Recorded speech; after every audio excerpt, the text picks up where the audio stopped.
So మీరు మామూలుగానే Buddhism నేను ఫాలో అవుతారు. నేను మీరు హిందూనా బుద్ధిస్ట్? హిందూ.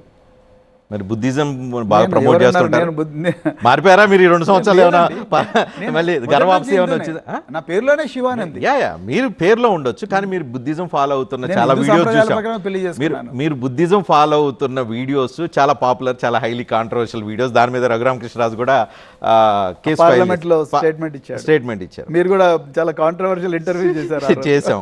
కానీ ఇప్పుడు మీరు హిందూ అనుకోవాలా బుద్ధిస్ట్ నేను అనుకోవాలా? హిందూనండి. నేను హిందూను, కానీ నేను హిందూనే, కానీ ముస్లింలను ద్వేషించే హిందూని కాదు. ఓకే. క్రైస్తవులను ద్వేషించే హిందూ కానీ విగ్రహారాధన చేసే హిందూ అయితే కాదు.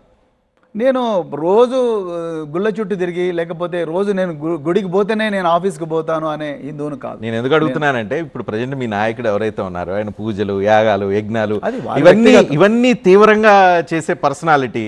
అట్లాంటి లీడర్షిప్లో మీలాగా బుద్ధిజంని నమ్మేవాళ్ళు, లేకపోతే హిందూ విగ్రహారాధన చెయ్యని హిందూ మీరు ఎలా ఫిట్ అవుతున్నారు అనేది. కేసీఆర్ గారు చాలా డెమోక్రటిక్ అండి. మీరు అందరూ అట్లా అనుకుంటున్నారు, కానీ ఎవరికి ఏం నచ్చితే అది మీరు చేయవచ్చు అంతే తప్ప బలవంతంగా నేను పలాని దేవుడిని మొక్కుతాను, మీరు రోజు ఈ దేవుడికి మొక్కే మీరు ఇంటికి పోండి, ఆఫీస్కి పోండి అని కేసీఆర్ గారు ఎప్పుడు కూడా మాకు చెప్పలేదు, చెప్పడం కూడా లేదు, చెప్తాడని కూడా నేను అనుకోవడం లేదు. ఆఫీసర్ ఉన్నప్పుడు కూడా ఆ విధంగా చేయాలని ఎప్పుడు వారు అనలేదు.